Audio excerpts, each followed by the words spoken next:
গাঁজাকাণ্ডে পুলিশের হাতে ধৃত দুই সূত্রের জানা দাবি, এই গাঁজার মালিক সনক চৌধুরী।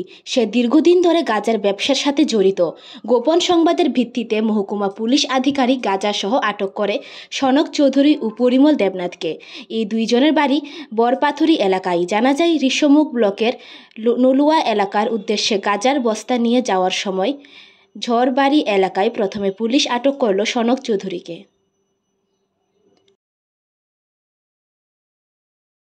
আপনার নাম? বাড়ি? তো থানাতে আনছে গিরে কি মাল? গাঁজা কতটুক? আপনারা কোন থেকে এটি আনতে আসলেন? তো ধরছে কোন জায়গাতে?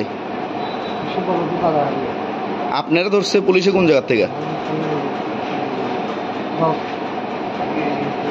এটা লই যেতে লাগছিলেন কোনে? হ্যাঁ, নলুয়া। এটা মানে কতদিন ধরে এই ব্যবসার লোক জড়িত? এর আগে কোনো সময় নিয়েছেন না? রিপোর্ট জনদল।